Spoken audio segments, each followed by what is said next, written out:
Ya. Entonces se ve bien la presentación, ¿cierto?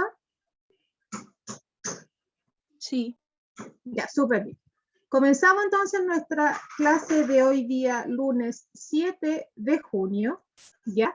Y es nuestra segunda retroalimentación para la prueba de hoy día que tienen después de las 2 de la tarde en webclass, ¿ya? Y que comprende toda la unidad 1 que hemos visto, ¿cierto? En este tiempo.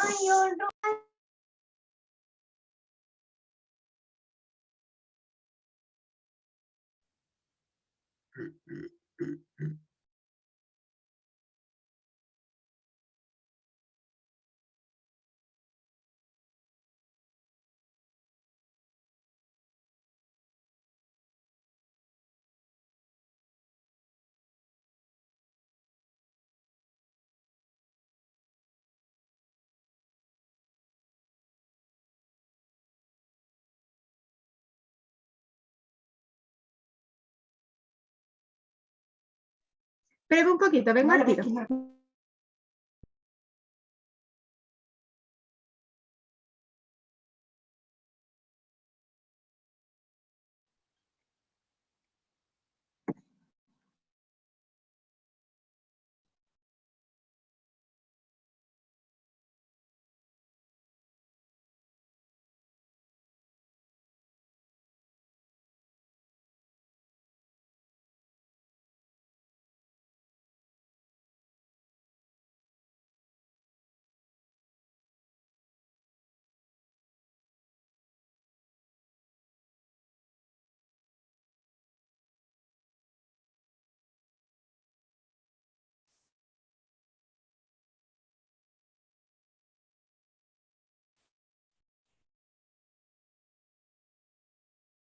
Que tengo un problema con el computador, pero lo voy a arreglar, tiro.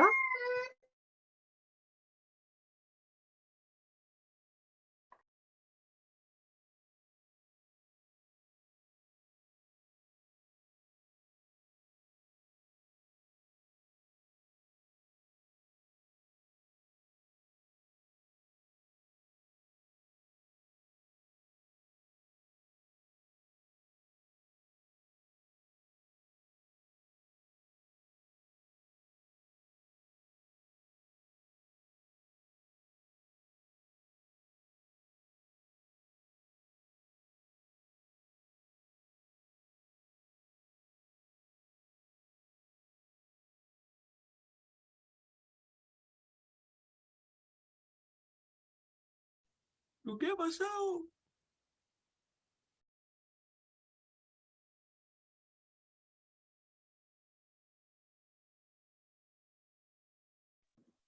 Ya, ahora sí, es que sabes que abajo no tengo muy buena señal, pero ahora sí. Voy a tratar de compartir aquí a ver si se ve que no tengo buena señal.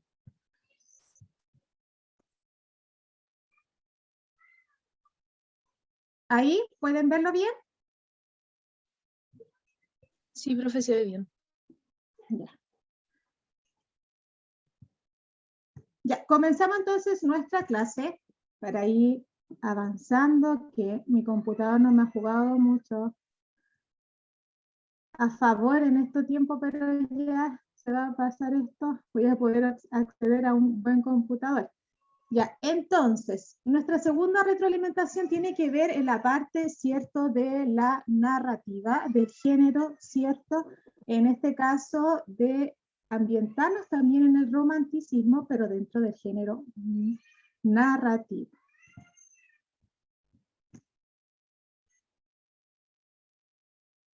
Ya, vamos a leer el siguiente poema, ¿ya? Vamos a leer el siguiente poema y vamos a recordar los elementos que vimos la clase pasada del género lírico. ¿Cuáles fueron estos? ¿Alguien se acuerda los elementos que vimos la semana pasada? Actitud lírica.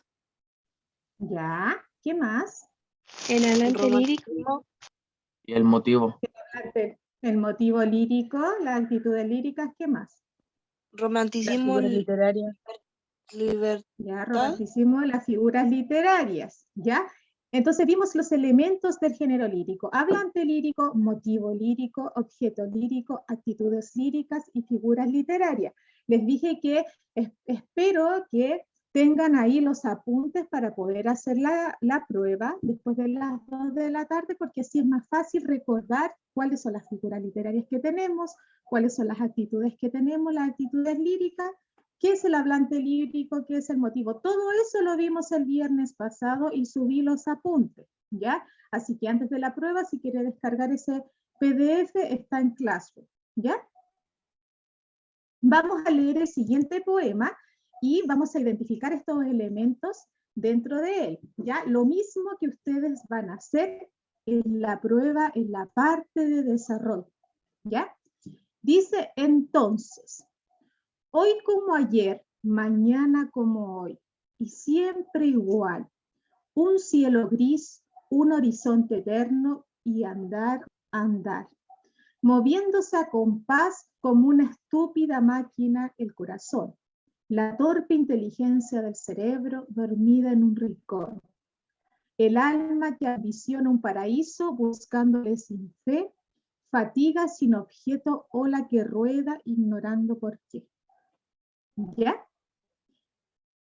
Vamos a identificar entonces de este poema el hablante lírico. El hablante lírico, muchas veces nunca sabemos quién es en realidad, como por ejemplo un hombre o una mujer, pero siempre lo podemos identificar con el sentimiento que está expresando. ¿Ya? Entonces, más o menos, ¿ustedes qué podrían entender de este poema? Hoy como ayer, mañana como hoy, y siempre igual. ¿Qué querrá decir? Sentimiento de desesperación. Ya, de desesperación. Pero mañana, dice, hoy como ayer. No, monotonía mañana más bien dicho. como... Claro, muy bien, Sebastián, excelente. Un cielo gris. ¿Cómo será estos días de este hablante? Tristes. Malos. Ya, Tristes. tristes, malo. Un horizonte eterno y andar, andar. Esa idea de andar y andar, ¿qué demostrará? Tristeza y desolución. Ya, porque ese andar y andar tendrá una finalidad si anda y anda por este mundo, según lo que él cuenta.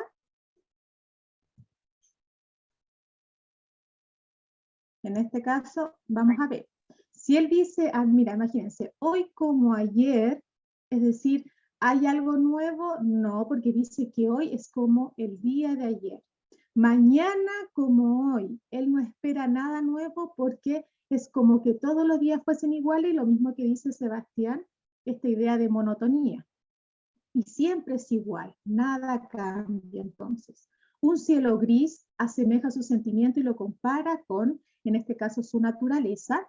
Un horizonte eterno y andar y andar. Moviéndose a compás como dice ahí, como una estúpida máquina, el corazón. Fíjense cómo va otorgando, en este caso, adjetivos que van demostrando sus sentimientos, en este caso, sentimientos no de felicidad, sino de tristeza, ¿cierto?, de reflexión ya sobre sus días. Después dice, la torpe inteligencia del cerebro dormida en un rincón. En estos días grises que son igual que el día de ayer y el que vendrá, ¿cierto? La inteligencia está como congelada. El alma que ambiciona un paraíso buscándole sin fe, fatiga sin objeto, ola que rueda ignorando por qué. Fíjense, el alma entonces de este hablante lírico, que a pesar de que ambiciona, ¿cierto?, un momento de, ¿cierto?, maravilloso, que es este paraíso donde tenemos todo, la busca sin fe, está fatigado, sin objeto, es decir, sin elemento en este caso, y ola que rueda ignorando por qué.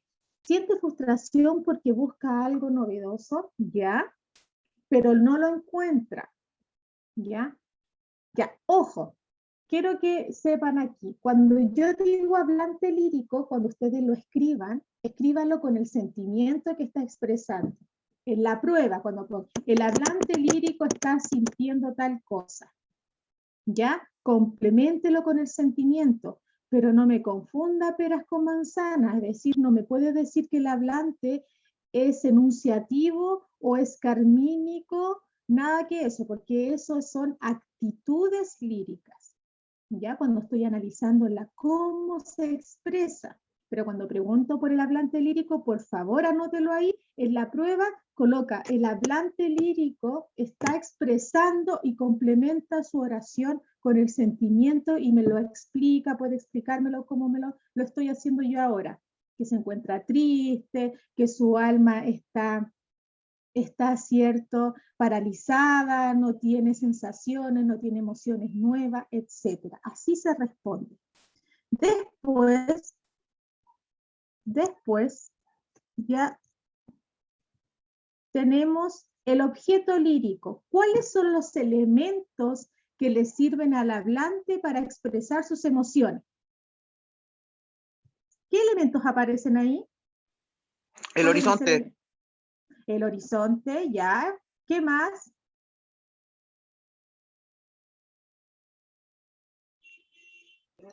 El día. Ya, pero las palabras ahí que aparecen. El cielo gris. Ya, ¿qué más? Lean ahí las palabras que aparecen que son elementos que le sirven para expresarse. El cielo. Ya, un cielo gris, ¿qué más? El corazón, el cerebro. El alma. El alma, como dice ahí. La esos fatiga. son los objetos. La fatiga es más que nada como la sensación. Cuando yo hablo de objetos son elementos, en este caso concretos o abstractos, pero en este caso, fíjense que siempre a veces están enunciados al principio o se le otorga un adjetivo como la torpe inteligencia, en este caso del cerebro, dormida en un rincón. También podríamos hablar de la fe, en este caso, pero en este caso sería el corazón, el alma y el cerebro. ¿Ya? Esos son los objetos. El motivo lírico, ¿qué es lo que era? Propiamente tal.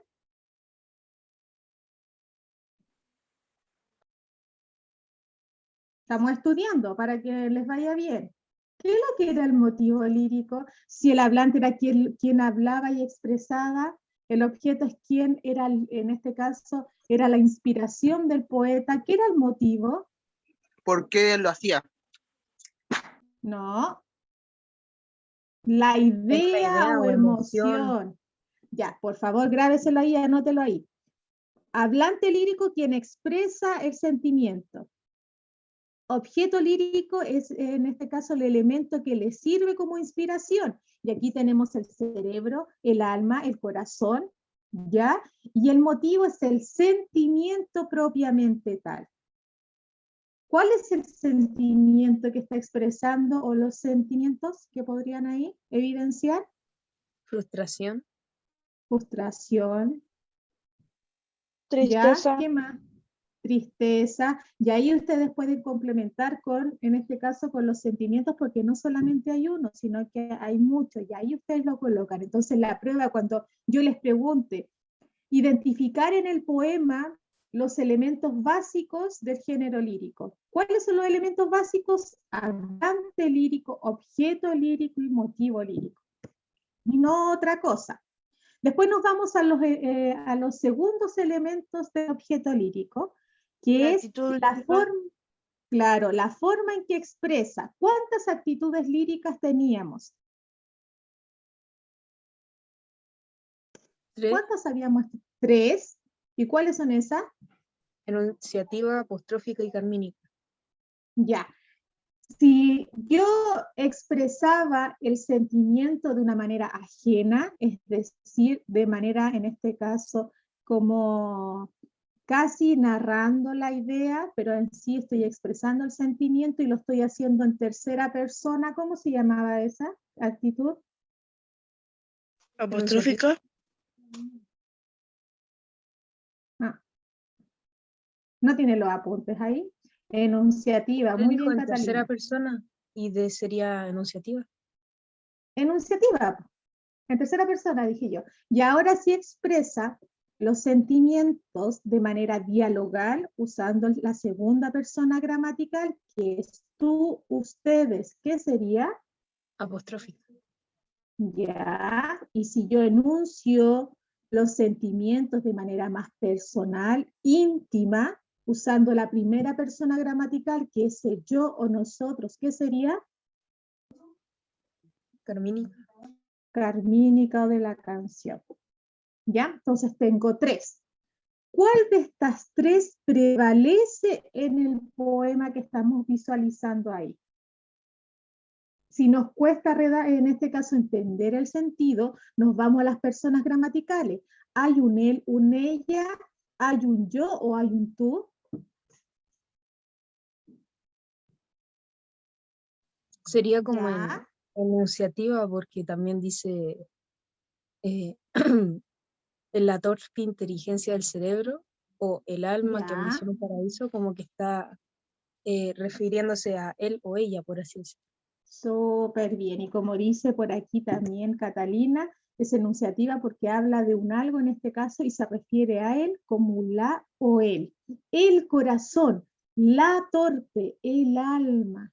Se está expresando, pero de una manera ajena, enunciando lo que están haciendo estos objetos, que le inspira. No hay un yo, por lo tanto descarto de inmediato la carmínica de la canción.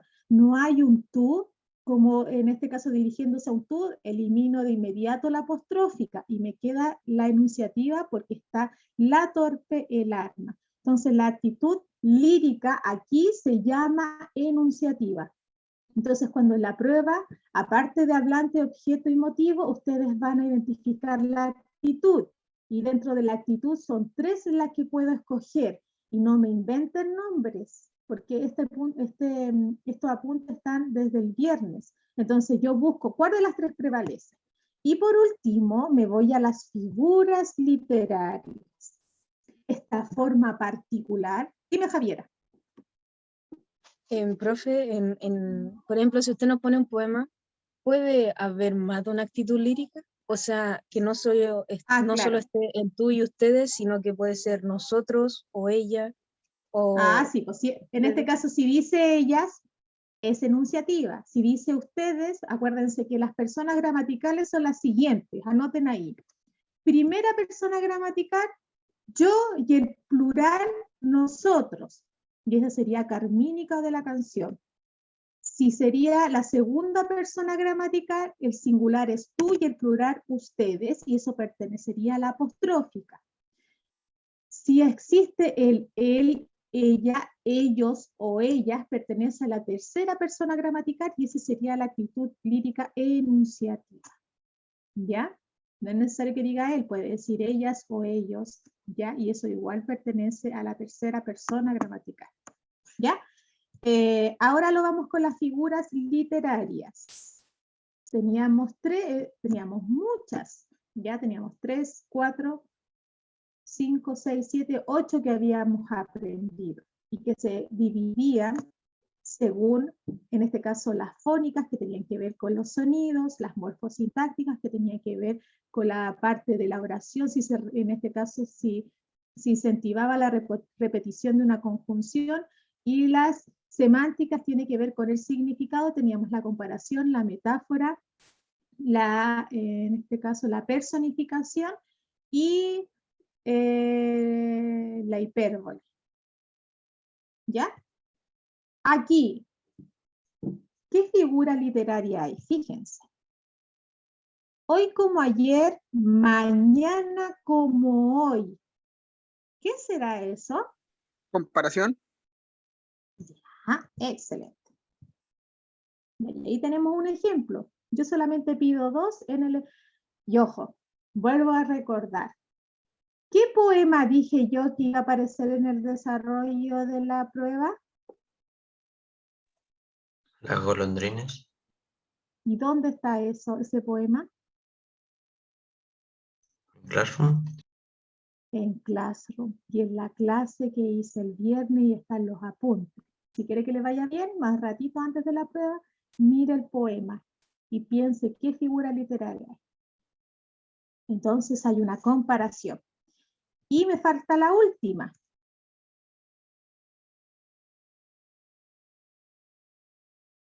Puede ser Andar y paromasia andar podría porque ser una dice, Ya, una fónica, andar, andar, ya, podría ser una fónica, una repetición, ya, sí, puede también. ser una paromasia porque dice hoy como ayer, mañana como hoy.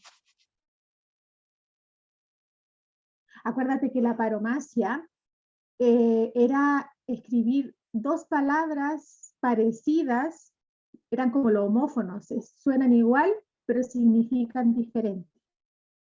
Acuérdate, acuérdate siempre de los homófonos, sabia o sabia, sabia de saber y Profe, sabia en este caso del árbol. Dime. disculpe, es que lo leí mal, es que no tenía nada que ver, iba a decir una anáfora, porque decía repetición de Ah, una o más ya. palabras al principio de los versos. Ya, ya, pero está al principio del verso el hoy, porque hubiera dicho hoy como ayer y abajo debería haber dicho hoy como mañana, pero dice como mañana como hoy, entonces no podría ser anáfora. Pero alguien me Ah, puso claro. algo muy interesante aquí y que es muy verdad, y que es Catalina Pozo, me puso. Profesora, hay una personificación porque el cerebro le da una cualidad humana. ¿Qué cualidad humana le da al cerebro? La torpeza. ¿Y qué más? Que está dormido en Dormir. un rincón. Y dormir. ¿Y qué hace el alma? Ambiciona un paraíso. El objeto se encuentra fatigado, en este caso, y la ola que rueda ignorando el porqué. Entonces ahí todo eso son personificaciones. Le atribuye una cualidad humana a un ser inanimado, sería en este caso el alma, todo. Ya, súper bien. Eso lo que estudiamos ahora lo tienen que hacer en el desarrollo, con el poema Las golondrinas, que se encuentran los apuntes de Classroom, que sería la clase número 11, retroalimentación 1. Está todo ahí. Usted ahí está el apunte y abajito le dejé el poema, o dentro del PDF. Ya. ¿Qué vimos en la parte romántica, pero en la narrativa? Acuérdense que aquí analizamos, por ejemplo, ustedes vieron la película Sleepy Hollow, también vimos un poco de Cumbres Borrascosas de Emily Bronte y analizamos también un poco del texto de Víctor Hugo que era Los Miserables, ¿cierto? Y cómo, por ejemplo, veíamos los valores y la moral de Jean Valjean, ¿cierto? Este singular protagonista de Los Miserables. Entonces, esta narrativa romántica, y así ustedes tenían que hacer su mapa conceptual, uniéndolo con otros temas, que era el género lírico, tenemos las características de la narrativa romántica, y que no es lo que es romántica del amor, sino que es romántica del sentimiento propio de la literatura romántica, que era la búsqueda de la libertad, la exaltación del yo. Entonces teníamos características propias de la narrativa, que es el uso de la imaginación, claramente por todos los personajes que nos arroja, como Víctor Hugo, vamos a ver ahora personajes de Edgar Allan Poe. Ya, vamos a analizar un pequeño corto que les voy a mostrar la historia para que no leyeran tanto, les voy a mostrar una historia y vamos a analizar. También tiene mucha subjetividad, tiene la libertad del pensamiento claramente tal, los personajes desean la libertad de manera cierto y ahí se expresa de manera narrativa, tenemos una expresión de los mismos pensamientos y toda la realización de estos sentimientos bajo la naturaleza. ¿Ya? Tenemos tipos de novelas que se enmarcaron dentro de la narrativa romántica, la histórica, y que podemos ver ahí, por ejemplo, Los Miserables, que tenían que ver con toda la parte de la monarquía de Francia y lo que en este caso le ocurría a la situación social de la pobreza, y ahí tenemos personajes también particulares, la lucha social, política. Tenemos novelas de aprendizaje, ¿cierto? Como Cumbres Borrascosas, con el tema del amor, de la pasión, de la ilusión. Tenemos la fantástica, muchas veces tenemos, por ejemplo, tenemos, ¿cierto?, tanto los cuentos de Edgar Allan Poe, y dentro de eso también enmarca lo que son las leyendas propiamente tal, y que tiene que ver con la literatura de terror, que es la gótica, ¿ya? Y frente a eso también tenemos exponentes. ¿Cuáles son los autores románticos para que ustedes tengan conocimiento cultural? Víctor Hugo, Los Miserables, Mary Shelley, ¿cierto? Frankenstein como considerado la primera novela de ciencia ficción más adelante, y que tiene que ver también con este Prometeo, nuevo Prometeo. Gustavo Adolfo Bécquer, con sus poemas. Lord Byron, también con sus poemas, pero también en este caso se destaca la narrativa. Edgar Allan Poe, como lo vamos a ver a continuación. Emily Bronte, como vimos, Cumbres Borrascosas, etc. Entonces, la narrativa romántica se destaca por la fantasía de los personajes, como, ¿cierto?, hacen una idealización y expresión de los sentimientos por parte de la naturaleza que los rodea. Ya también hay una exaltación del yo como la poesía, y también lo que más destaca también la creación de esta nueva literatura que es la literatura de terror, la que vamos a ver ahora. Vamos acá. Y por último, el último tema que vimos son los personajes tipos. ¿Cómo los personajes dentro de una historia ya van a representar un ideal humano? Pregunta para ustedes, ¿puede existir un texto narrativo sin personaje? No, No, ¿por qué? porque todos los No, textos no hubiera narrativos tienen desarrollo. personaje principal, secundario Ya. y no. ¿Cuál más? Ya, más allá de la clasificación, ¿por qué el personaje es principal dentro de una historia? Porque tiene que narrarse de algo y de alguien. O sea, Y los en personajes este son los caso, que le dan contexto a la historia. Llevan ya, a cabo todas las acciones. son los que realizan la acción, muy bien. No puedo tener un tiempo, un espacio físico y psicológico, no puedo tener una historia llena de acciones si no tengo a alguien que los realiza. Por lo tanto, dentro de la narrativa son muy importantes los personajes. Entonces vamos a ver que tenemos personajes que van a representar ideales humanos, pero primero vamos a ver que dentro de la narrativa existe mucha descripción de ellos, es decir, sus características. Cuando yo decía las características, pero de una forma de prosopopeya, ¿qué es lo que era la prosopopeya? Dar características. ¿Qué características de los personajes? ¿Físicas? ¿Físicas? Físicas. Si yo daba una psicológicas. descripción de la etopeya, si yo daba una descripción de la etopeya, ¿qué sería? Las psicológicas. Ya, y si yo hacía una descripción de retrato, Eran las Las dos. físicas. la física y la psicológica. Psicológicas. Hacía como una descripción completa. Ya. Tipos de personajes que representan un ideal humano. Tenemos el héroe, el antihéroe, el avaro, la madrastra, la femme fatale, la dama en apuros, la alcahueta, el bufón, el libertino, el tutor y el villano. De todos estos personajes dimos definiciones. Quiénes eran, qué participaban, cuál era la importancia. Y por favor se los tienen que aprender porque esto también aparece en la prueba. ¿Ya? Sobre los tipos de personajes. Vamos a aplicar. Uno de los grandes escritores románticos, narrativos, que existió en este tipo de literatura romántica a partir del siglo XVIII y al fines del siglo XIX, es Edgar Allan Poe. Y como dice ahí, dígame. Pero Edgar Allan Poe no es que también hacía cuentos narrativos de terror. Tipo, sí, eso es Más lo que que voy de a amor. decir ahora.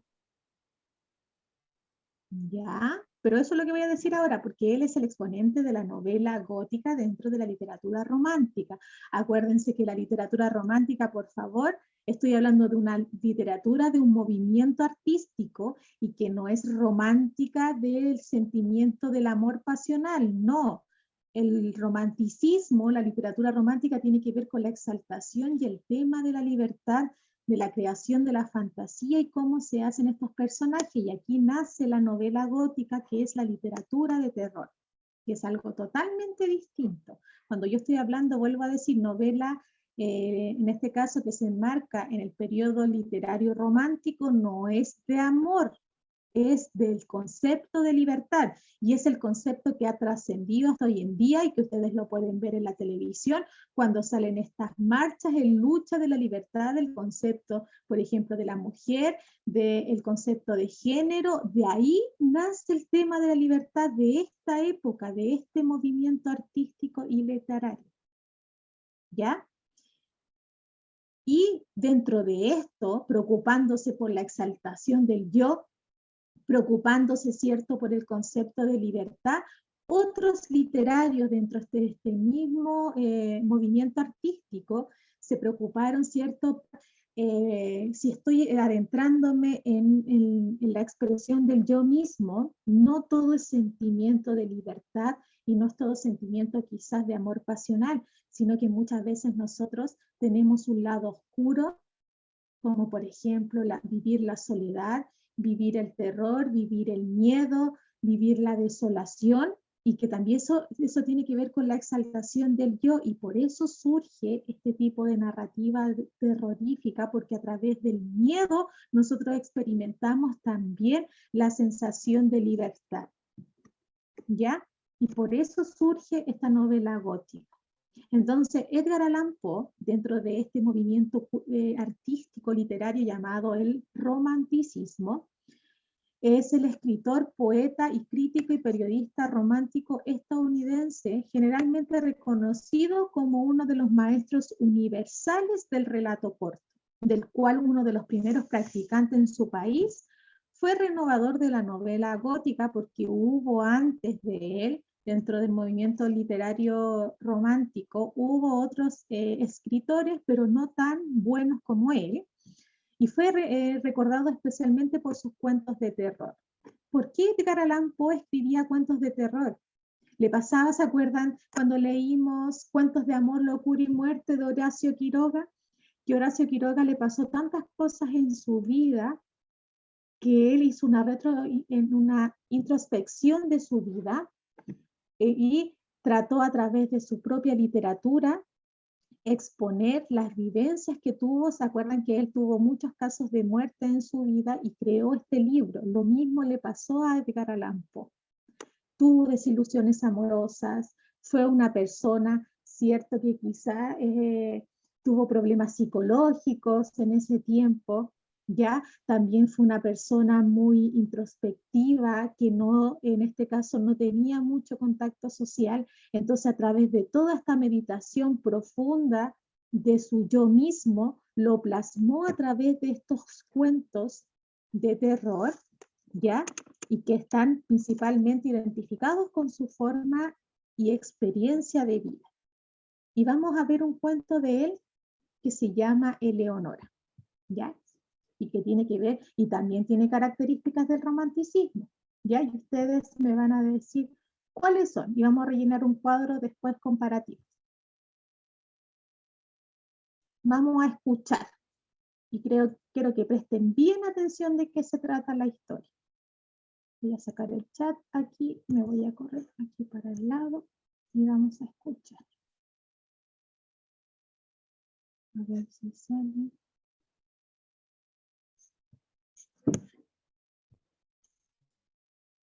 Esperemos un poquito que cargue.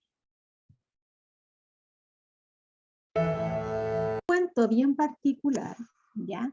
Porque varios de los analistas literarios que, cierto, han trascendido y han leído nuevamente los cuentos de Edgar Allan Poe, y analizaron este cuento de Eleonora, lo compararon con la propia vida del autor, pensando que sí le había sucedido esta situación, ¿ya? Así que refleja parte de la vida del mismo escritor. Con lo que acaban de ver, que tiene características románticas, primero, ¿cuál es el conflicto de esta historia? La muerte de la amada. La Eleonora. Ya, la muerte de la amada.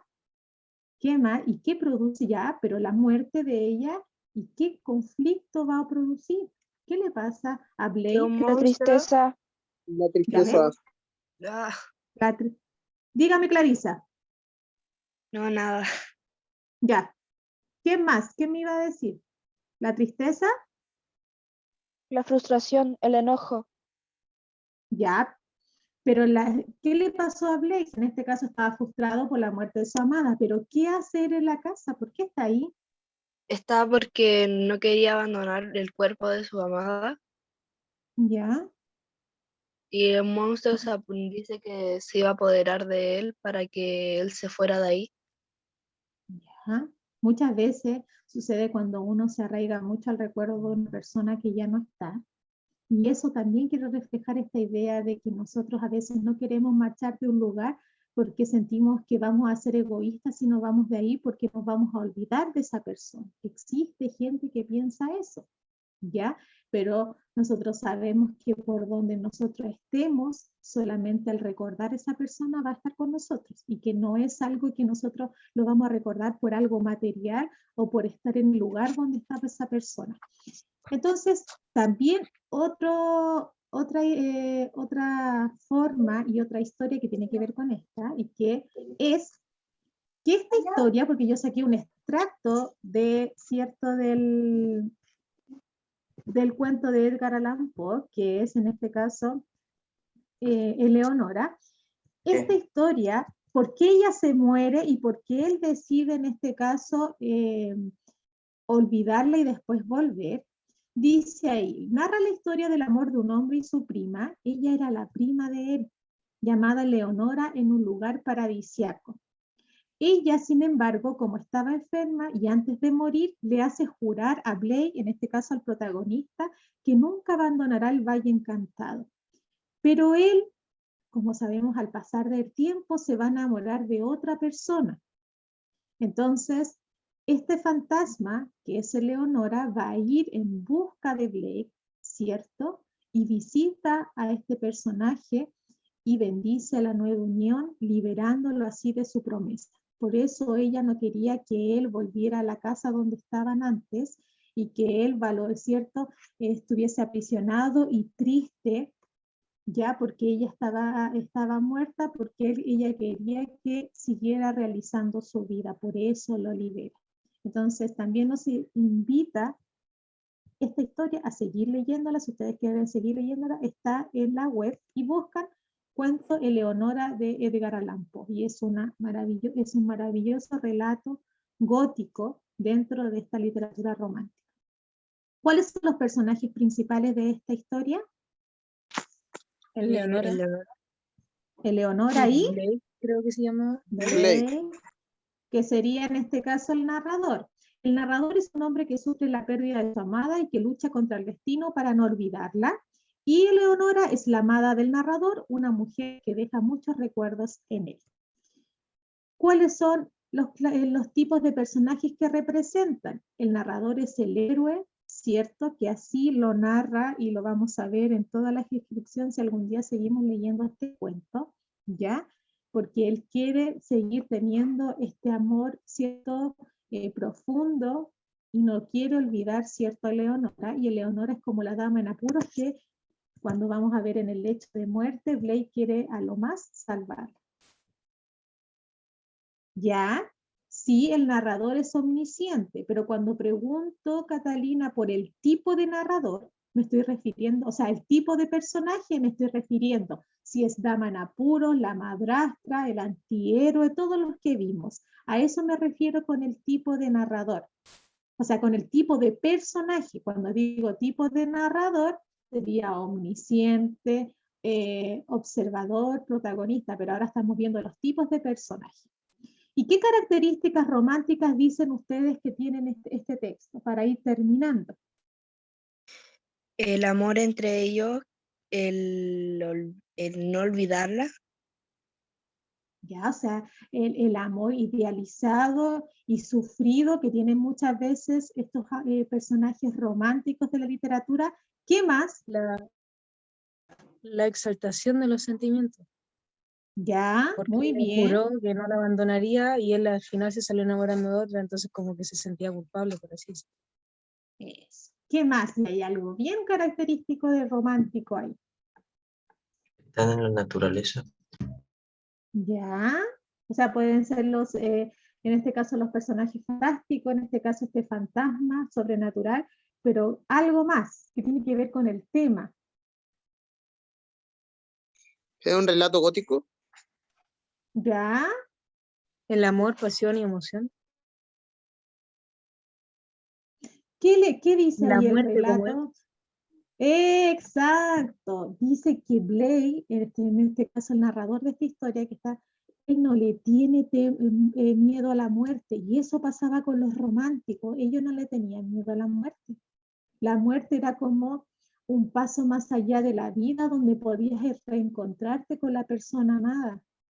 Por eso también tenemos estos tipos de narraciones, en este caso misteriosas, terroríficas, donde la muerte es un sentimiento casi natural, parecido al amor, ¿ya? Donde los personajes no se cuestionan, que ellos le tienen terror a ese fin que es lo que nosotros algún día vamos a vivir, que es la muerte. Ellos no lo tienen. Y eso es lo que refleja esta historia, el tema de la muerte, y eso es lo que sucede con muchos relatos góticos. Ser una novela gótica, ambiente sobrenatural y fantástico, que por ahí me decían, el tema de la muerte, la presencia de la idea del amor y la culpa del olvido, el tema de la mujer hermosa que muere prematuramente y luego regresa de la tumba, también son temas góticos. Entonces vamos a ver que aquí tenemos en este caso un ejemplo de cuento romántico. Y en la prueba va a haber un cuento romántico, pero no van a tener que desarrollarlo, solamente tiene alternativas. La prueba se divide de la siguiente manera para ir terminando. Al principio, y quiero que me escuchen bien, al principio va a ser un ítem de completación, donde ustedes van a tener que recordar los tipos de personajes. Después viene un ítem de características del romanticismo literario. Tiene que recordarlos también. Después viene otro ítem que tiene que ver con la narrativa romántica. Y el último ítem es del género lírico, de la literatura romántica. Y es el mismo ejercicio que hicieron conmigo hoy día al principio de la clase. Y esa es la prueba.